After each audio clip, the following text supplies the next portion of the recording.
안녕하세요, 빌로직입니다.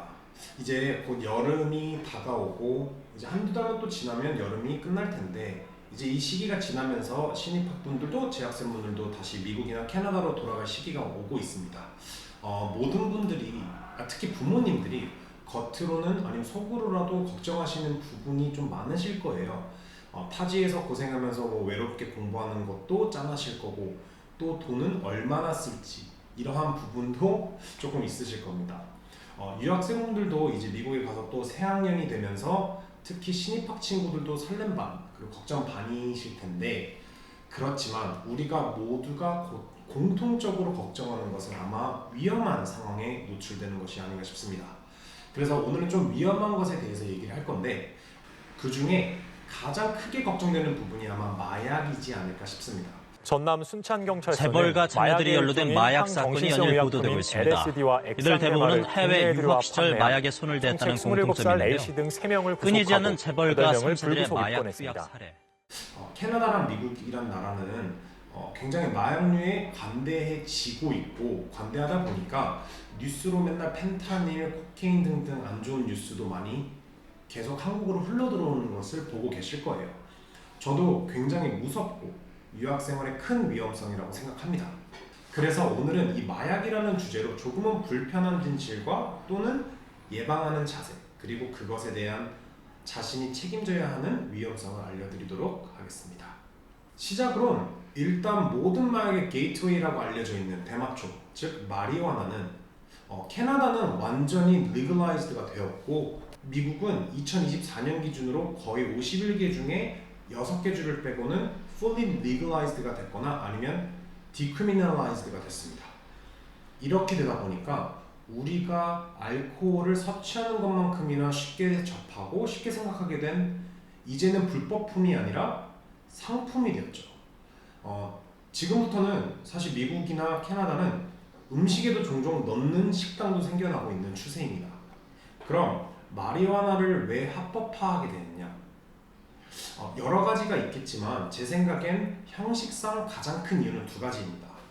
첫 번째는 일단 합법화가 되면서 마리화나가 세금 품목이 됐어요. 그래서 블랙 마켓 프로덕트가 아니라 이제는 제법 많은 세금을 거둘 수 있게 되었죠.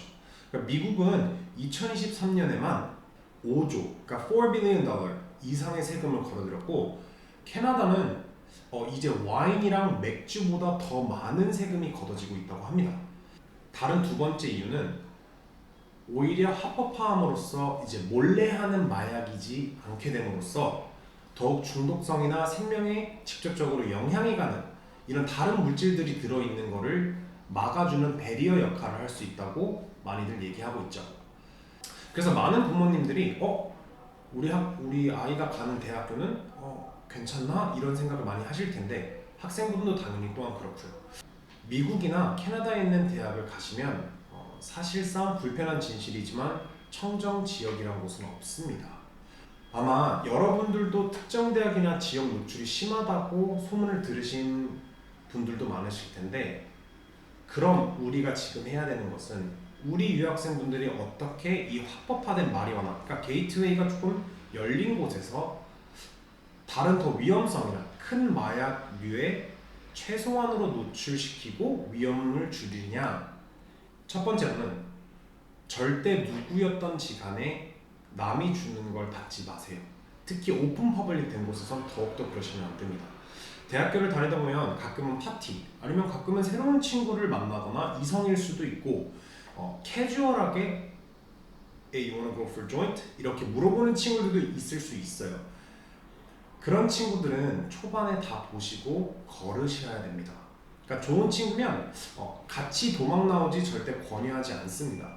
어디에서든 자기 자신이 마시는 음료는 들고 다니는 버릇을 하시고, 만약 많은 사람들이 있던 곳에 음료나 다시 섭취해야 하는 것을 놓고 오셨다면 바로 쿨하게 버리시면 됩니다.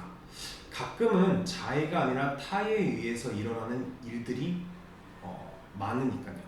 그래서 일단 첫 번째는 남들이 주는 것을 경계하시면 더욱더 위험에 노출하지 않을 수 있습니다.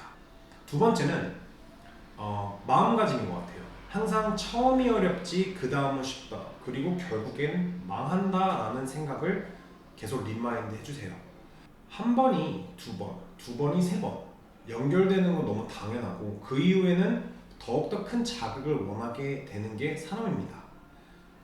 이거 보시는 분들 중에 나는 그렇지 않아. 난 그런 상황에 노출돼도 이겨낼 수 있어 라고 생각하시는 분들이 있다면 그 부분들이 더욱더 쉽게 자극에 넘어가고 대부분 마약이나 도박에 중독인 사람들이 초기에 하는 말인 거 다 알고 계시죠? 이제 마지막으로 개인적인 방식입니다만 마약을 하는 사람을 한번 꼭 보셨으면 좋겠습니다. 저도 초등학교부터 살면서 옆집 아저씨가 응급실에 실려간 것도 한번 봤고 마약한 친구들도 봤습니다. 그 사람들의 말미가 정말 정신병원에 입원하기도 하고 평생 고통에 허덕이거나 아니면 죽음까지 연결된 사람들을 보고 들었습니다. 정말 짧게 1, 2년 안에 아니면 길면 몇 년 안에 모든 것이 끝장나는 게 마약입니다. 만약 그래서 보이신다면 피하지 말고 눈에 담아두세요. 그러한 부분들이 트라우마라고 생각하실 수 있지만 오히려 원동력이 됩니다. 왜? 잠깐 보게 되는 순간, 누군가 잠깐 권유하게 되는 순간 그 장면이 떠오르면 이러한 마약류들이 저처럼 거부감이 강하게 들 겁니다. 그래서 부모님들도 우리 유학생분들도 마약에 대한 노출 때문에 대학마저 바꾸시는 분들이 있고 마지막에는 걱정에 안 보내고 싶다라고 하시는 분들도 사실 제 주위에도 있었습니다. 하지만 우리는 크게 생각해야 됩니다. 평생 걱정하지 않을 상황, 환경이란 거는 사실 존재하지 않아요. 어느 학교든 그러한 그룹이 있고 이상한 사람들이 꼭 있습니다. 그럴 땐 자기 자신의 의지와 그리고 부모님들의 관심이 사실 우리 학생들의 유학 성공과 미래에 대한 좋은 이야기를 만들어낼 수 있습니다. 그러니 여러분, 가는 학교에 아니면 지역이 조금 무섭다. 제가 말씀드린 세 가지를 좀 꼭 생각하고 지켜주셨으면 좋겠습니다. 만약 혼자 해결할 수 없는 상황이거나 고민이 있으시면 더욱더 발빠르게 가족분들이나 아니면 가장 의지할 수 있는 분들하고 의논을 하세요. 대화라는 거는 굉장히 큰 힘이기 때문에 아마 이분들과 대화를 하게 된다면 정말 큰 도움이 될 거라고 저는 자신합니다. 그러면 이제 모두들 여름 준비 잘 하시고 여름이 끝나면 유학 가는 길이 너무나도 재밌고 더욱 밝은 미래에 대한 상상이 가득하길 바라요. 그럼 다음에 또 재밌는 얘기로 올게요.